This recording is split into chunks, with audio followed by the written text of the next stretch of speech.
On the microphone. The microphone will pick me up good. Welcome, everybody, to Contemporary Issues. We are so pleased today to have Helen Thorpe with us and talk about immigration and refugees. As I emailed to you, Helen has written 4 books, each of them either directly or indirectly about this topic. And so we thought it was a good time to do it. And she was here a couple days ago and counseling our Afghan assistance group of St. Andrew that helps an Afghan family. So we were glad to get her input on that. And you have dealt with Iranians and lots of different refugee nationalities. So we're looking forward to talk about that. First, though, let me do our usual announcements. Zoomers, please mute yourself in the lower left corner of your screen. And then when you talk, unmute so we can keep the noise down. We are recording this for future playback too, for folks who can't be here this morning, who would like to watch and hear what we say. And then please do comment today and keep your comments respectful. We know this is another political topic that people, we have people on both sides of this topic. We should have a lot of immigration or we should have very little immigration. And so we want to discuss it, but do so respectfully, please. Other announcement, we have a Christmas party coming up, class Christmas party. Vicki, have you written a little on here about it? December 5th? Yeah, what I didn't write up there though is Alice and I are going to provide the meal ourselves. And so we're asking for a $5 donation per person. So we're going to do an Italian theme. And so anyway, there will be a gluten-free option too. So anyway, come and bring a friend and bring yourself. And we always have fun. Oh, and RSVP. Yes. So we'll know. Also, just show up if you want to. Okay. Yeah. I'm not buying And the Steve food. will be cooking the meat. I know. Watch out for that. Okay. So before I introduce Helen, I want to tell you a little bit about her biography, which I found on Wikipedia. Very impressive. You have your own Wikipedia page. Yeah, but they put all weird stuff up there. Half of it's wrong. Keep going. Okay. Okay. Well, I'll just do a short version. Helen has done 4 books, starting in 2009 with one called Just Like Us, story of 4 Mexican girls in America. Soldier Girls came after that, the story of 3 women at home and war. The Newcomers, 2017, about teenagers in Denver schools that came from different countries and the language and culture changes that they had to adapt to here. And then in 2020, she released a book about essays about family, migration, and food called Finding Motherland. I just downloaded that, so I'm looking forward to reading it. And it has stories about life on a dairy farm in Ireland and how her parents came from Ireland. And so we might even talk about that a little bit too. Helen has been a faculty member at Regis University and a visiting professor at Princeton, where she also went to college. She got her BA in English Literature and Creative Writing. She got a master's from Columbia. And she's written for major American newspapers and magazines, including her first job was in Boston for the Atlantic Monthly.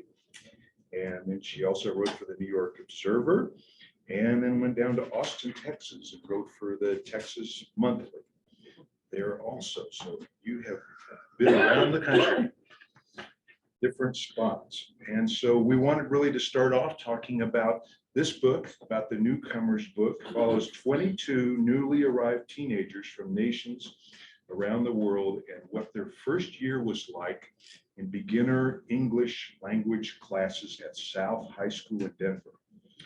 She explores what it means to be an American while learning these refugee stories and presenting their perspectives on immigration and multiculturalism.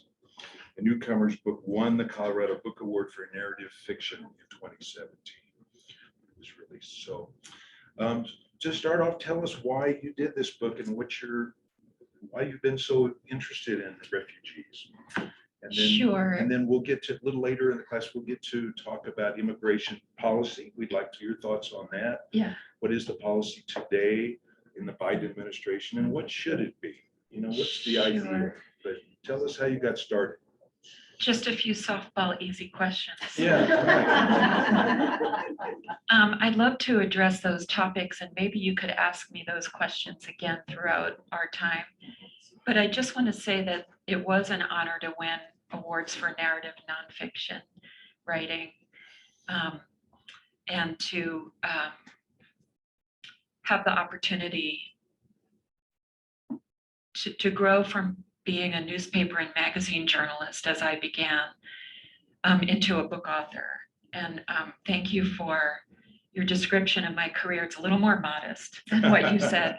I've never worked formally at the Atlantic, but I did start out there as an unpaid intern many, many months ago.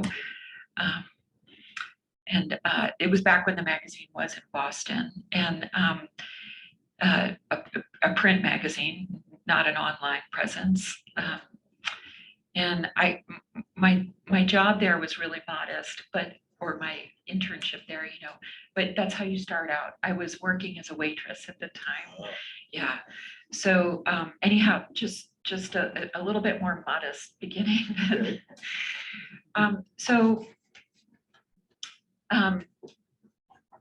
One thing you might wonder is, why would I be drawn to these topics? Yeah. So as a segue into that, I'll just share a little story about my family. I do come from a family of storytellers. So I grew up in this country with a green card myself. Both of my parents were born and raised in Ireland. My dad grew up in Dublin and he went to a technical college there, and he was trained as an engineer. But there were not a lot of jobs in Ireland at that time.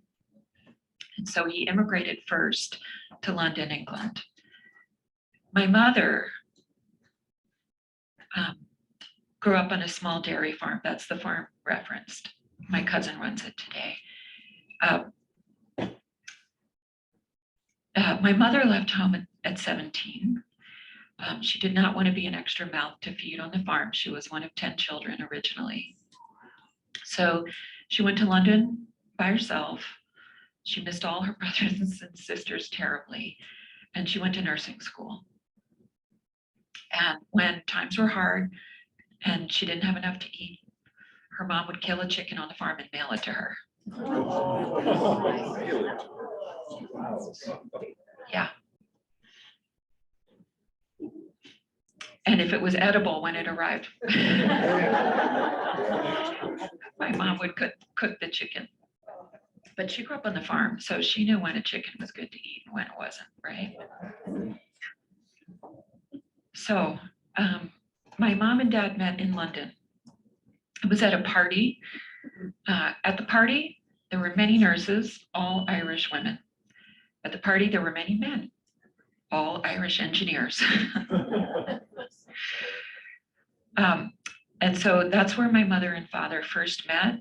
And there's funny stories about, them dating in London, but they got married and had me there. And so when my dad was recruited by an American company to come here and work, I was the first child in the family born somewhere else. We arrived here in the US, and then my brother and sister were born here. So I was the one in the family born somewhere else. The way that I arrived in this country, it was not, due to any great decision I made. Everything was handled by my parents. I was only 1 year old when they brought me here. So there was no way in which I was responsible for arriving with documents. I don't get credit for that. It's not a decision I made. That's a decision my parents made, and that a company in this country enabled by recruiting my dad and offering him a visa. So I don't see it as an accomplishment that I earned my legal status in this country. That was just given to me. So that was my start in this country. And that's why I'm drawn to the topic of immigration and drawn to the topic of refugee resettlement. So what would you like to know about this book in particular? Should I ask me a question How about did it come about? um, Did you I- know somebody at high school already and knew they were doing this and wanted to tell their story, or how did you get involved? So I understood only a little bit about what South was doing when it's, so I guess the reason that this book was of interest to me in particular had something to do with the books that I had written previously. We could start with this book, but maybe what I'll do is just briefly mention the other books because it explains why the principal of this school invited me into the school. So my first book, and I have spoken about it before, you probably are aware already. I was trying to tell the story of some young people who arrived in this country in various ways, but for young women who were split down the middle in terms of their legal status at the point in time when I met them. So because I had written about undocumented students and the Dreamer movement ensued, and today we might call them Dreamers, but I wrote that book a long time ago, before that term was popular. And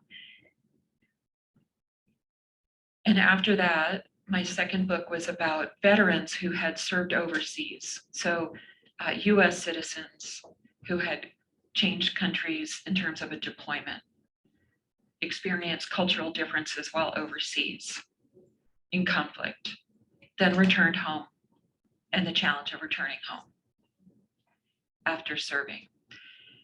The women I wrote about were enlisted, and the women I wrote about were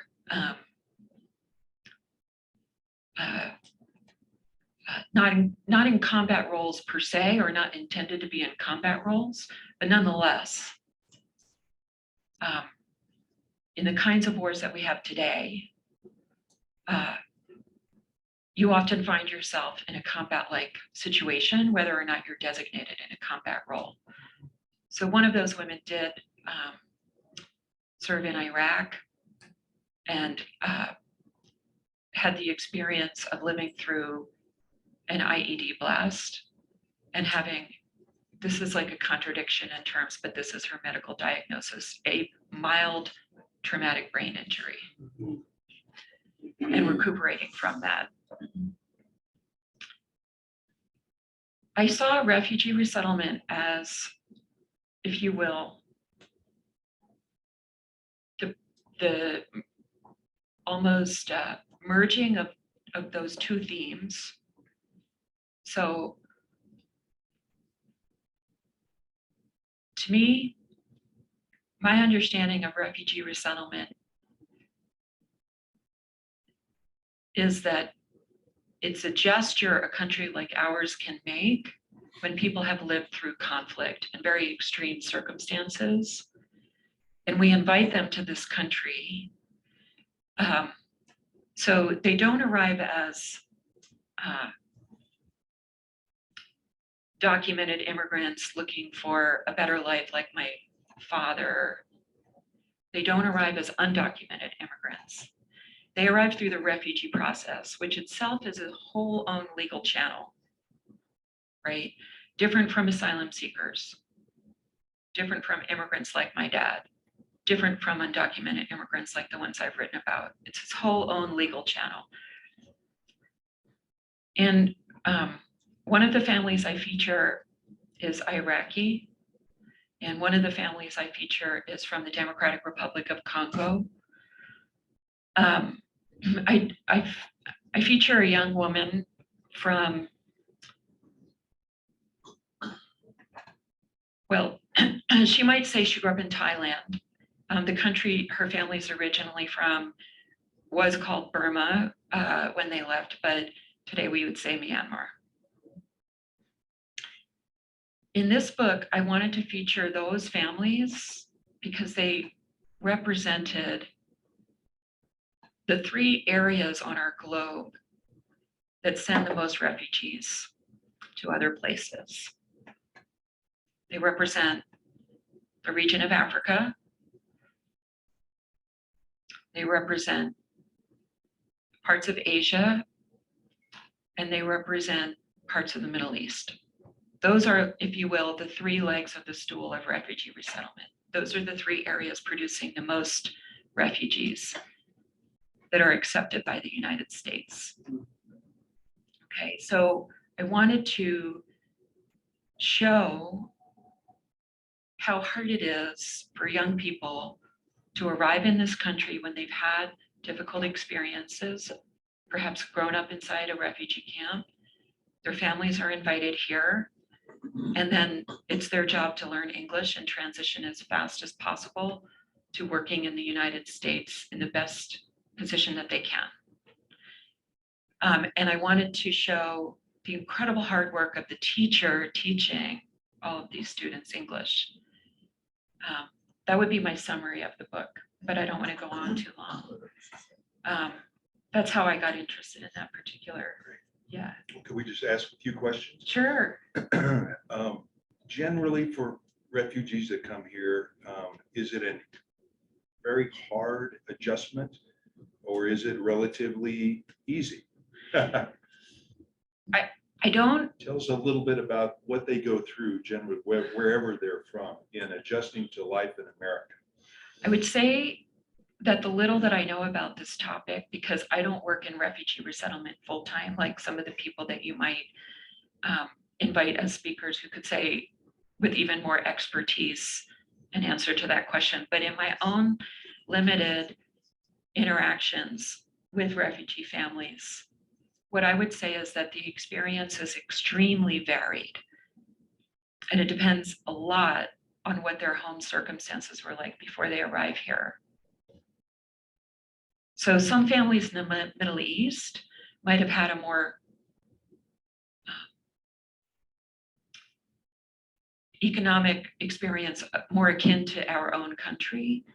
And a family arriving from Africa, from an agricultural area, much akin to like my mom's family's experience, but in the African environment. That family, and when I say akin to my mom's experience, what I mean is that the entire family would depend on agriculture for a living. So in the African environment, if that family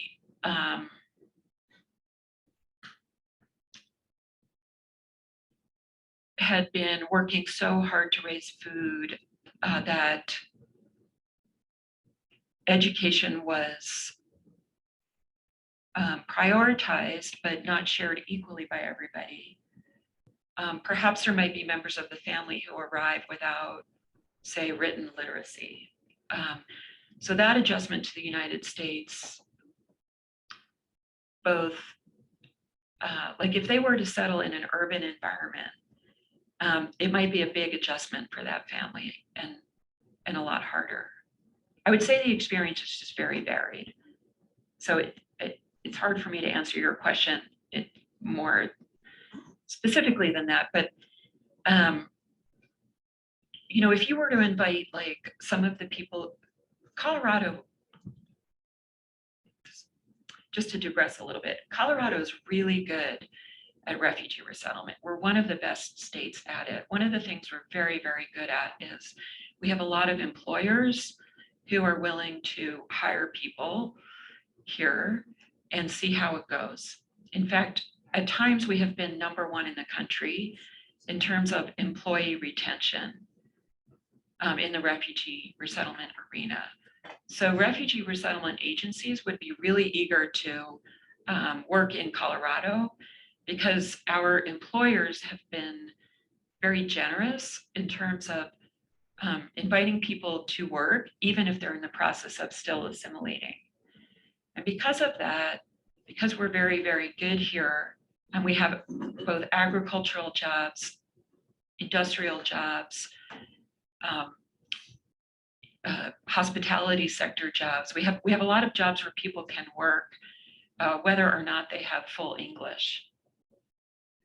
So because we have been a state so good at that, I would say that here, families have had an easier time than they have had in some other places. Michelle?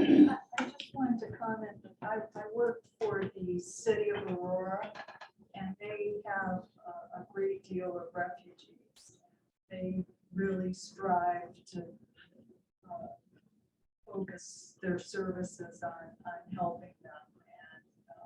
And you can tell by the number of restaurants, et cetera, and other types of businesses. So they have actually more refugees living there than white people. So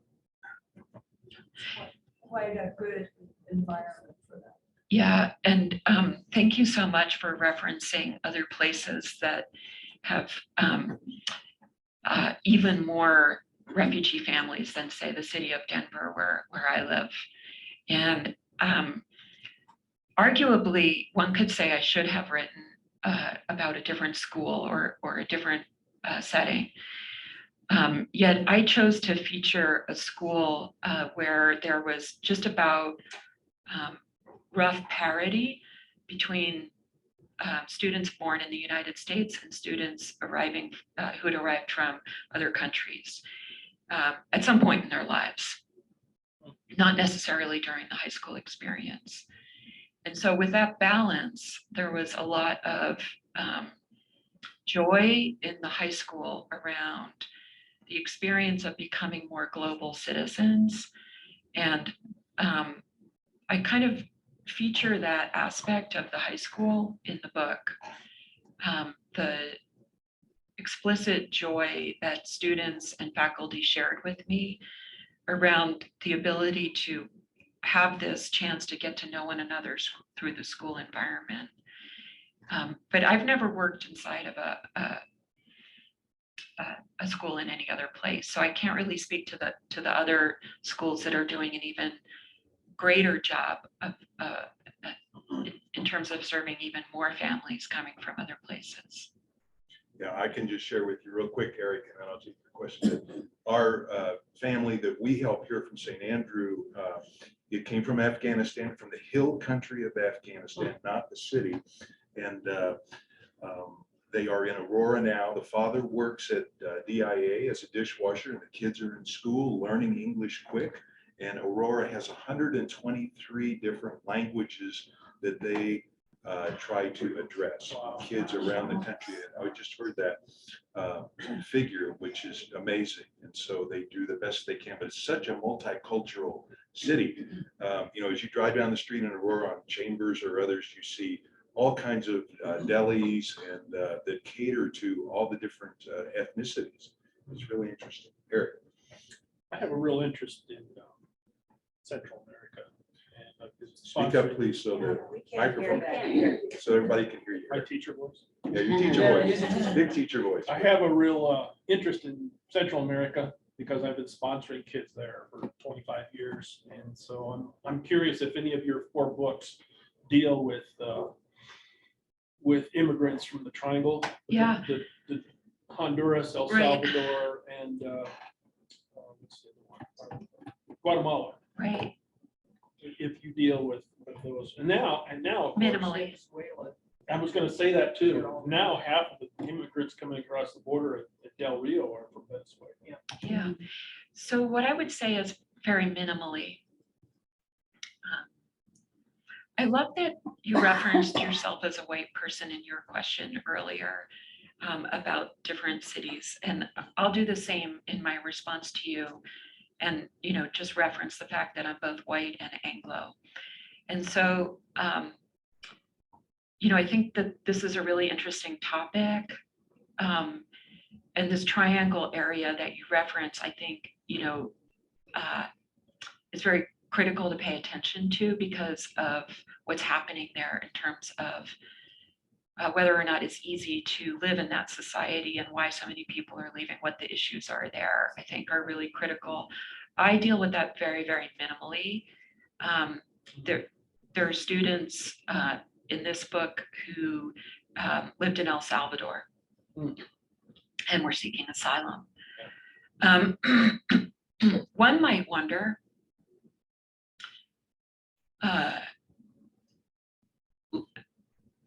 knowing as little as I do, I don't work in this sphere. I've never worked at the United Nations, right? But one might wonder, should we not consider people coming from the Triangle area refugees? Now, if we did, if they were designated refugees, they would be in a different legal position when they got here. Mhm. But we They're considered typically, undocumented now. Just they're considered, escaping poverty, and so they're just considered asylum seekers. asylum seekers. Escaping poverty, not refugees from war. So an asylum seeker would be someone who has met law enforcement on the border and turned oneself in, for example. That could be one way that one might become designated an asylum seeker.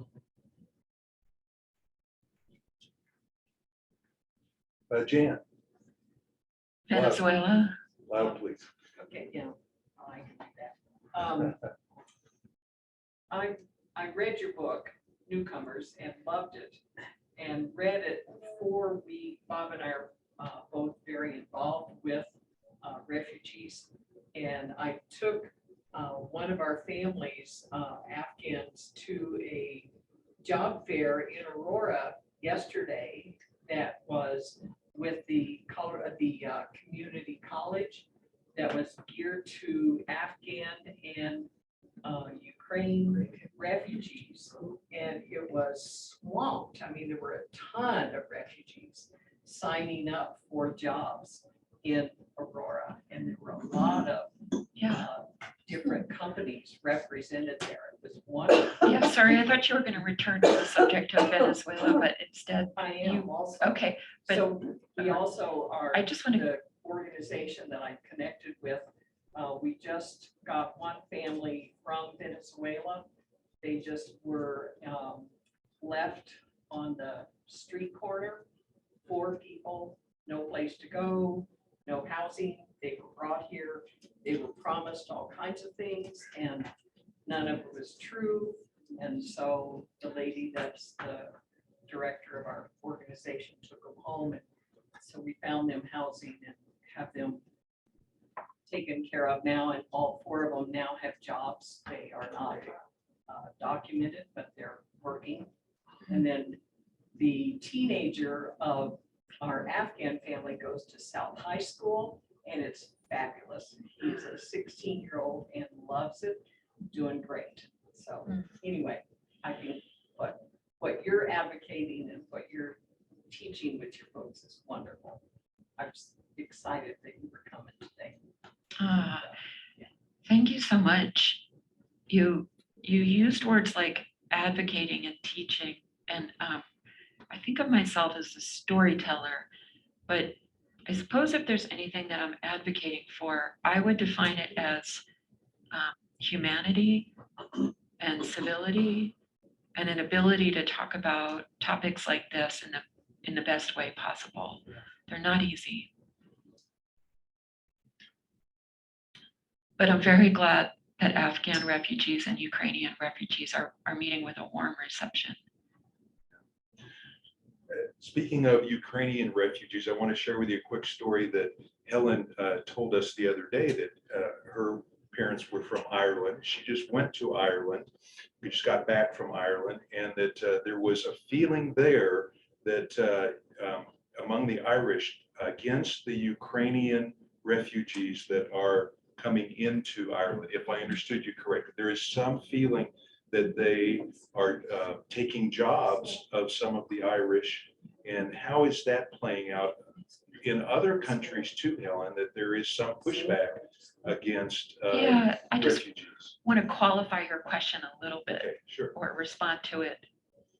You might have misunderstood slightly. Okay, sorry. If I Yeah, did. no, that's okay. What I was trying to communicate was my pride in the warm Irish response toward Ukrainian families in welcoming so many of them into the country all at one time. And I did reference the slight pushback by some people who were responding perhaps in a kind of a, I don't want to be unkind, but I might say like a myopic or a self-referential way without that full generosity. So to amplify what I'm saying, Sure. I would say that when I happened to be in Ireland, where I'm going to make one digression and return to this topic. My parents are now in their 80s, and so are most of my aunts and uncles. And most of them on my mom's side are still alive and really thriving. And my dad has one sister left in Ireland, but there's a great passing of the guard starting to happen. And even though I grew up in the United States, my parents took me back to Ireland every chance they could afford. And so as best as we were able, I know my cousins, aunts, and uncles. I knew my grandparents. And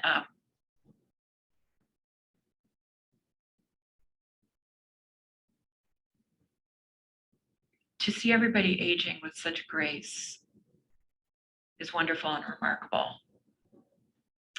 While we were visiting one particular part of Ireland, we were visiting one uncle.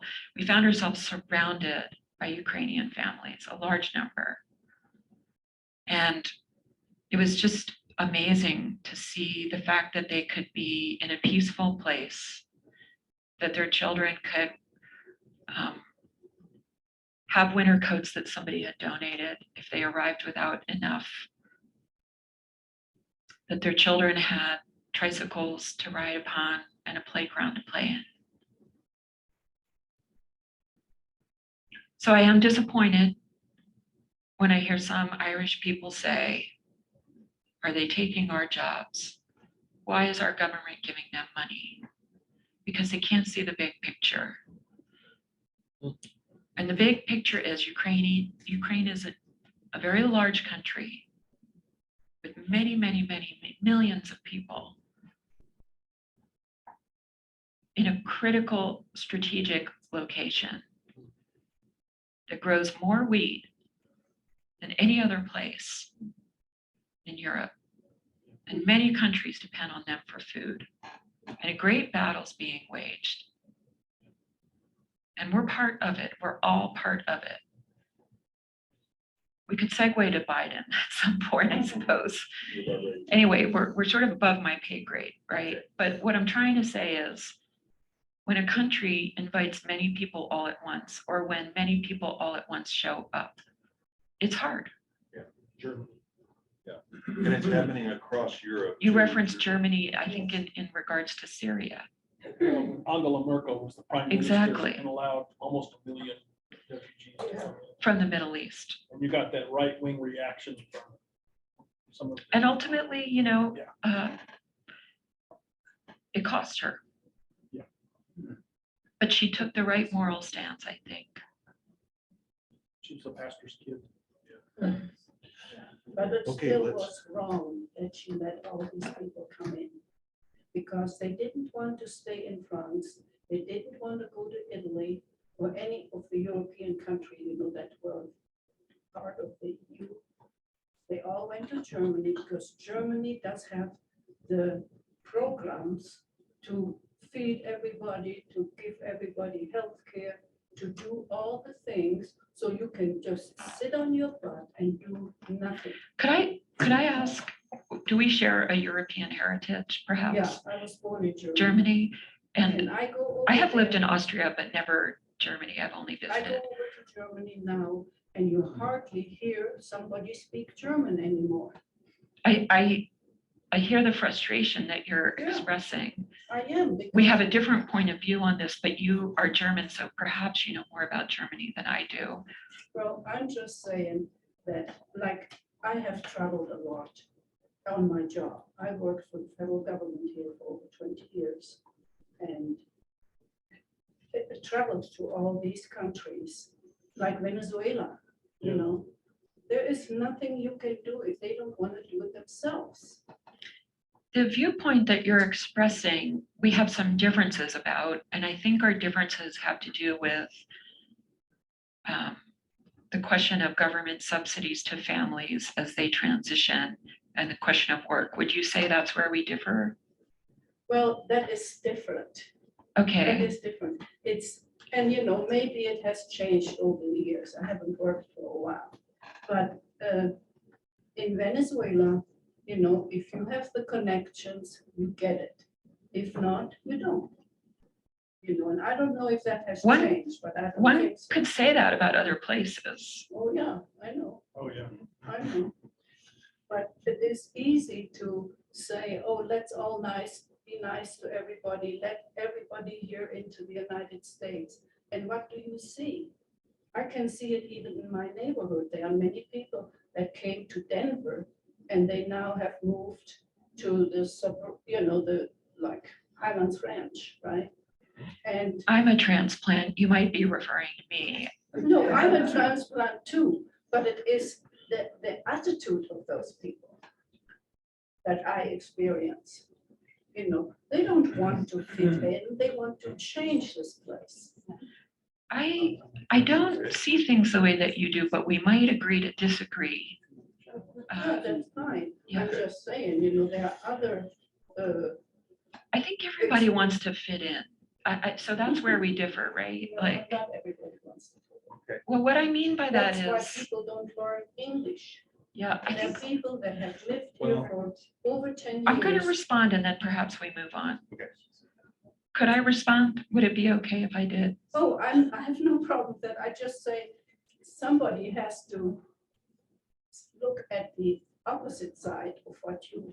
You're offering a counterbalance, but I feel a need to say one or two things. Okay. I'll just talk about myself.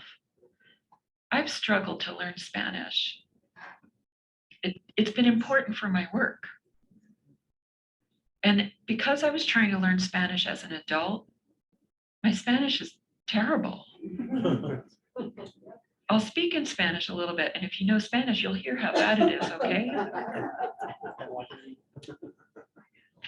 Hola. ¿Cómo estás? Yeah. ¿Cómo estás? Más o menos bien. Es muy difícil para mí, no sé, That's pretty good. de hablar en español porque estudié,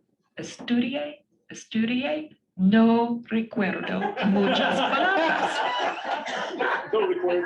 Doesn't remember many words. I cannot remember all the words. I try. My accent's not bad. My comprehension is modest, but okay. I can usually tell like the subject matter of what people are talking about. But can I really get it? I've tried so hard. I've studied Spanish over and over. And it's very akin to French, which was the language that I studied in high school and college. Why am I so bad at Spanish? Because I'm learning when I'm older, Yeah. right? That's right. Yeah, it's really hard for me to learn a new language at my age, but the kids learn fast. These kids learn English really fast. So I'll just leave it there. There's another question here. Yes, I'd like to talk about the Irish. First of all, when I get my sister that book, she just retired after 28 years, counseling psychologist at South High School. I'm sure she'll find your book most interesting. But back to the Irish. Yeah, You know, it's so important to have a sense of history about these matters, certainly immigration, ever since the Pilgrims arrived. And every ethnic group has had its turn at fat and has had its knocks.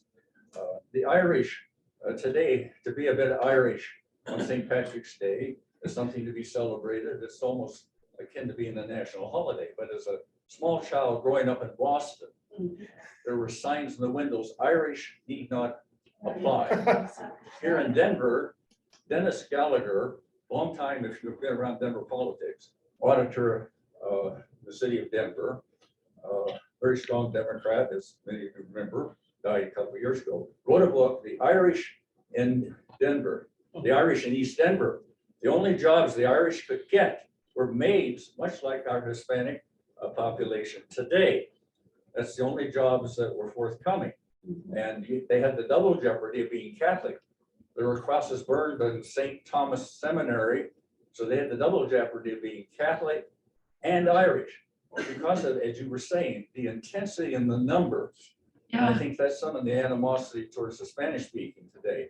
It's the feeling that it's an alien yeah, culture, and there's so many coming in. right, But that was certainly with the Irish. yeah, Would you say that many ethnic groups, certainly Southern German, Southern Europe, also as Italian, well, yeah, but the Irish were not always loved, no, needless to say, as you well Yeah, know in your own yeah. history. yeah, and German immigrants at an earlier time had a difficult, many people have arrived in large numbers and had difficulty, say during like the World War II era, German people were discriminated against in our country. People of Japanese descent were discriminated against terribly in our country.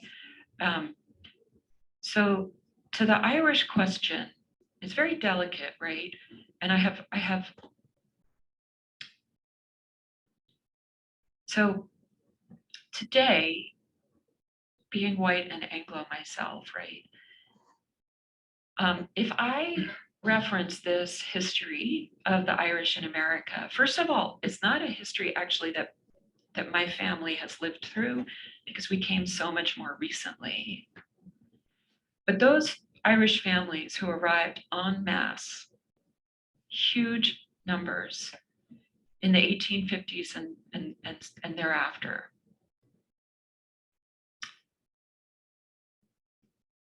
that history is critical to understanding what's going on in the United States in so many ways, and you're referencing it, which is really, really, really good.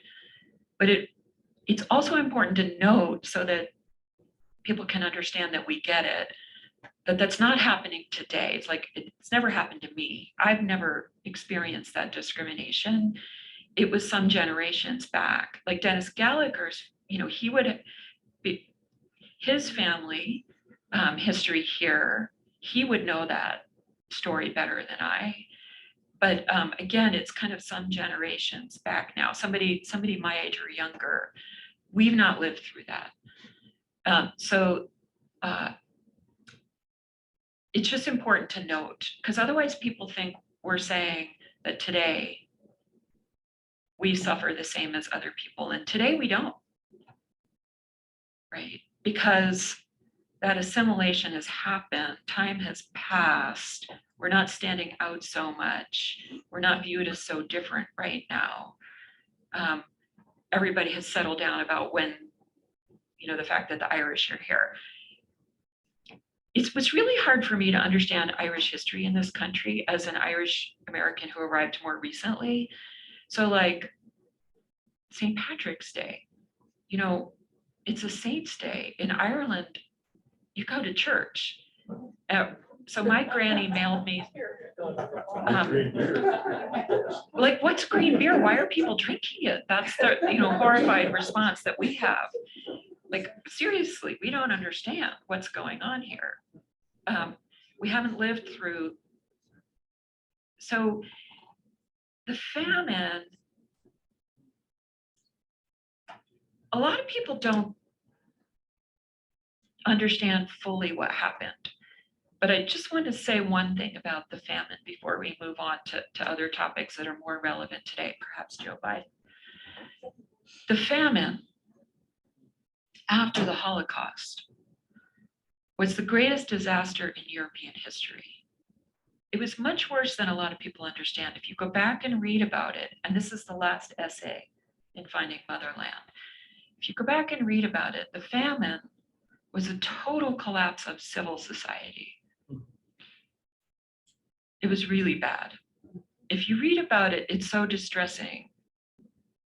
So a lot of people don't even want to read about it. That's how bad it was.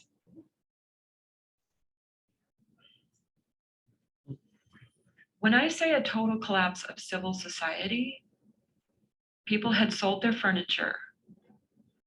People had sold their clothes. They were wandering in the streets. They were not dressed. There were dead bodies by the side of the road. I could go on and say worse things, okay? It was a total collapse of civil society.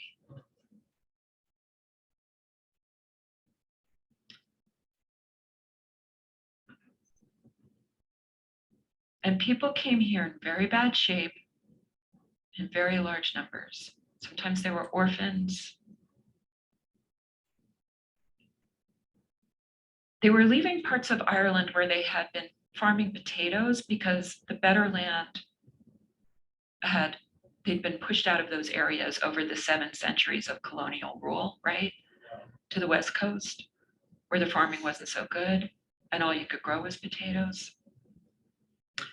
And the famine was actually, it's fascinating, caused by something today we understand because they've gone back and studied the actual vestiges of what remain. Like it's been identified as, I'll probably get the science wrong, but it's been identified as an algae. And it actually moved with the potatoes from South America, where the potatoes originally are from. Not a fungus?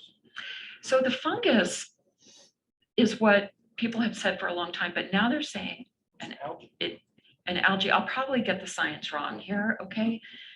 So, and because Ireland's a more wet climate than say some of the areas where the potatoes originally from, when that fungus came with the seed potatoes, traffic was going back and forth through this history. It's not like everything came this direction.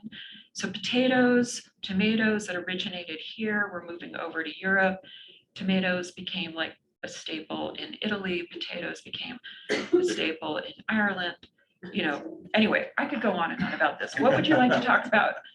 But seriously, it was bad, bad, bad. And the people who came didn't even want to talk about it. That's how bad it was. That's why we don't know the history. I suspect you had a monoculture growth also. It was a monoculture, yes. Whereas in Peru and Libya, we had, sorry. That's okay, that's They okay. had 2,000 varieties. Yeah, many more varieties. 2,000 varieties. of The potato. white lumper was the one potato that the Irish were growing. That's what it was called. It was a very large white potato. And the We promised. diet of laborers, I apologize, That's okay. was primarily working in this part of Ireland. People could subsist on simply potatoes and milk. Okay, we've got about 8 minutes left, and I promised we would talk about immigration policy and get Helen's impression of what the policy is today under the Biden administration, and what should an ideal policy be? I If think our Congress could get along and pass legislation, what would the ideal immigration policy be? Well, I think the key phrase that I'd like to highlight is what you just said about get along. Okay. I think if you want to have somebody talk about immigration policy, you could probably find somebody more knowledgeable than I. That's okay. Immigration law is changing all the time. It's terribly complex. I'm not an immigration attorney. I can't speak with authority on this subject. I had to have experts read my books and comment to me to help me understand it better. It's a terribly complex area of law, right? And if you say grow up with a green card, the only aspect of immigration law you might understand is that part that applies to someone like yourself. If you are born in this country, you don't have to know much about immigration law ever, unless you decide to hire people who are born from somewhere else. Okay, so there are many people in this country who don't understand immigration law well. Let me tell you the one important thing I know from doing the work that I've done. Every time I've gone out to talk about any of my books, somebody asks me a question. They stand in the back of the room, they raise their hand. You know what they say? Why don't they get a lawyer and change their status? Not that easy. It's a great question, but they don't know it's not that easy. And the reason they don't know it's not that easy, when I dig in and I'm like, do you not understand that some people are barred from changing their status? Like, if I arrived with legal entry, I can change my status here relatively easily. I can hold a green card, or I can apply for citizenship, which I did so that I could vote, so that I could participate, so that I could be part of a culture of participation, so that I could be a full citizen. which is a wonderful thing. Everybody should do that if they have the chance. What if you're barred from doing that, right? And Well, people don't know, they don't understand. We're having a debate where people don't understand basic things like if you enter without legal status, essentially our law says, for the most part, you can't change your status. There's a couple reasons why you can. Very few remain now, much fewer than before, but one or two still remain. But generally, you can't change your status. One option is you can join the military.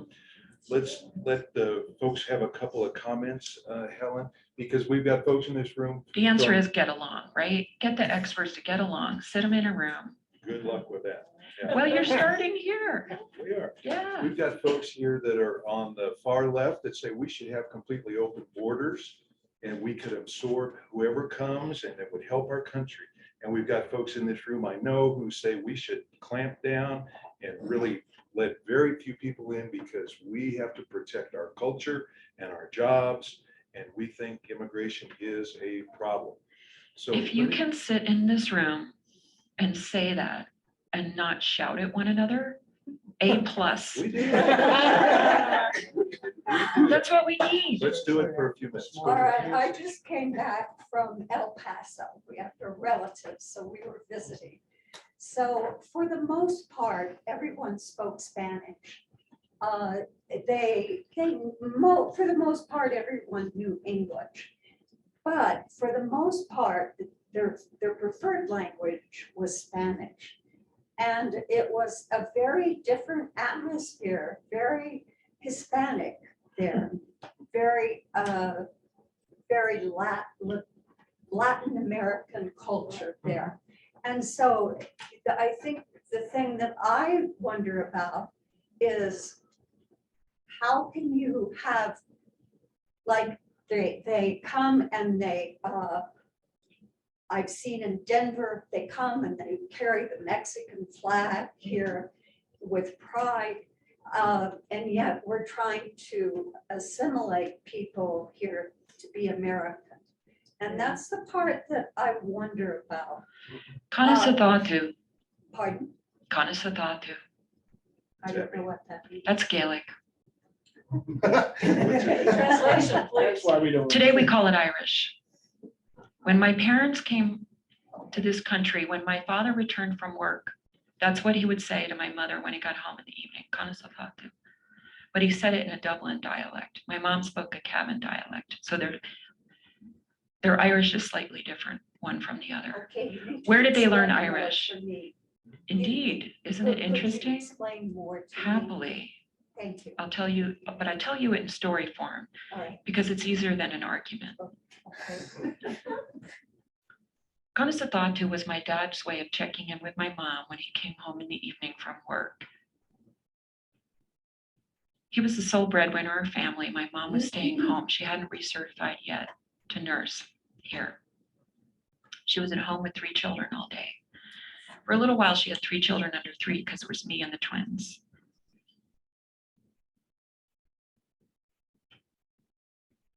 She would answer in Gaelic. Today we say Irish, sorry. That way, the 3 of us had no idea what they were talking about. Is it bad that my parents spoke another language other than English? Is that a bad thing? No, I don't think so. It's a wonderful- I don't think so either. I kind of wish that I spoke Irish. That's the only phrase I know. I feel pathetic as an Irish person that I don't know more. I could go on about Irish, but my parents did not learn Irish at home. English predominated in Ireland completely. The 7 centuries of colonial rule, right? I mean, Irish was gone. But they grew up in a time when Ireland decided to resurrect Irish, and they thought it was good for people to have not only English, but Irish as well. I could say more about that, but I'll just leave it there. I see some other questions in the room, and I also notice that people have to leave. Yeah, If you it's- have to go, go. Yeah, it's 11:30. If you So- have to go, please feel free to go. We're going to stay a few more minutes I just, and take a few more questions, and then we'll wrap up, and Helen, come meet Helen afterwards. I decided to sort of answer your question obliquely. Do you feel that I answered your question sufficiently, or is there something else you want to ask me? No, I feel it's more of an assimilation into American culture more than anything, because I'm kind of relating to the German refugees.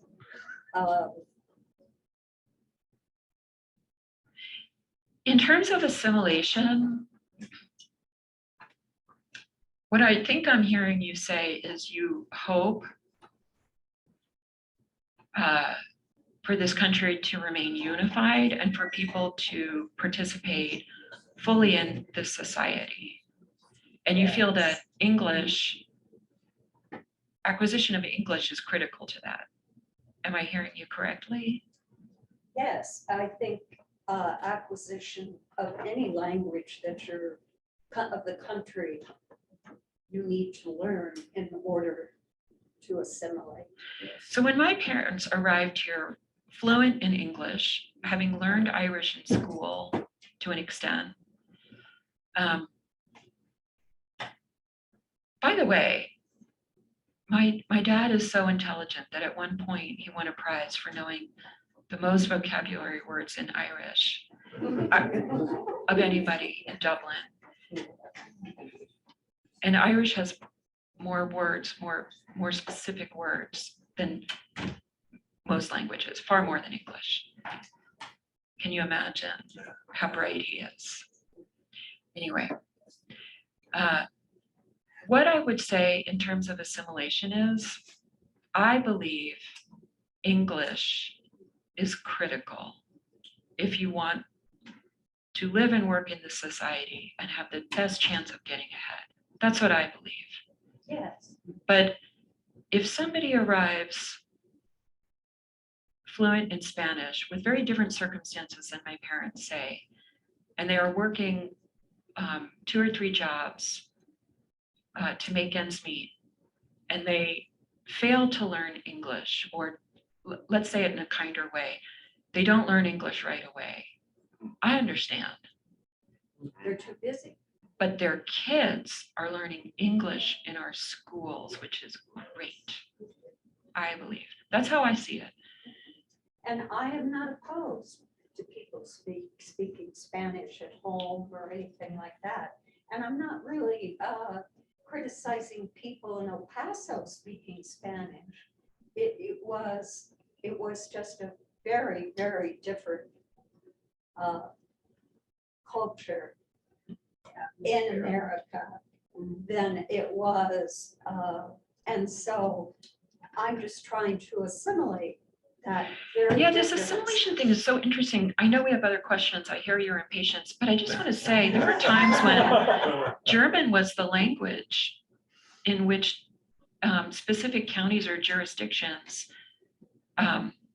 handled everything, from legal matters to parts of this country. Yes, I right? understand. My father was in that part. Yeah, That's how he learned German. right.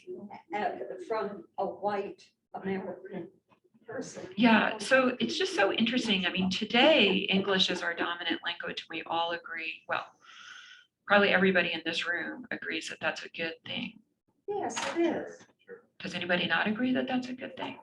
Everybody in this room agrees that that's a good thing.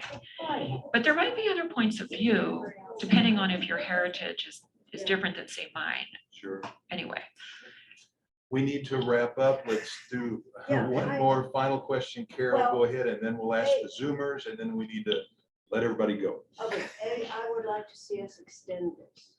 Okay, Immigration, I don't know if anybody's read Samuel P. Huntington's The Clash of Civilizations. I know the book, I haven't read it. Okay. He projects the clash of civilizations. I work with Muslims, I work with Christians, I work with Africans, Native Africans. It's a multicultural. People who are from Africa, Yes, who born immigrated here, and- yeah, Yes, right. they're born in Nigeria, they're born in Kenya, the whole continent is represented. As well as I'm working with Muslims. Now, they're all getting along. Now, if they can do that, the clash of civilizations, meaning non-Christian, can non-Christians, basically of Muslim origin, non-Christians, get along with Christians without assimilating? Is that a question to me? Well, yeah, well, anybody to consider in future classes, what I call the clash of civilizations. I embrace, let me just answer as directly as I know how, the question of you're asking, can Christian and non-Christian people get along? Well, without assimilating in the United States. I'm gonna Under- put aside the without assimilating part, and I'm just gonna try Well, to many of them, simplify your question so My that I could give you an observation is answer. that many of them have no intention of assimilating. I don't believe anybody has no intention of assimilating. I don't believe anybody comes and says, I'd like to not assimilate. I don't believe that that's even the thing. What happens when people don't assimilate? Okay, but assimilating can be hard. That we might agree on. Okay, So can I address the Christian, non-Christian question? sure. I'm putting aside assimilation for the time being, deliberately. Sure.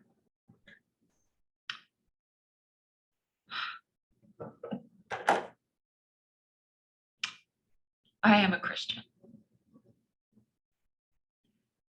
I attend Quaker meeting.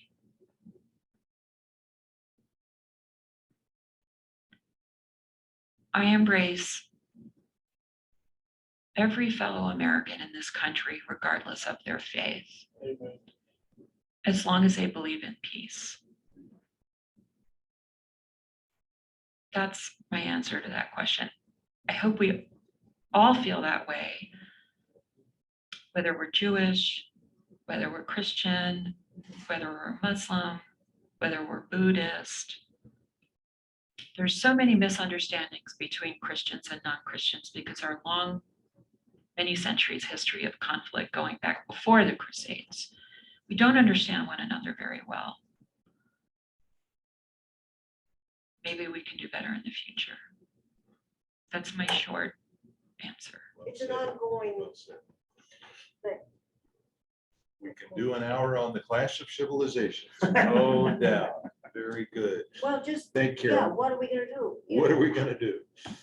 Zoomers, I want to ask you before we go, do you have any short comment or real quick question for Helen? Nobody at the moment. Thank you for joining us, Zoomers. Thanks for staying with us past our time. Everybody, thank you so much for being with us. And thank you, Helen, for your time today. All right. Yes. Thank you. See you next week. Dismissed.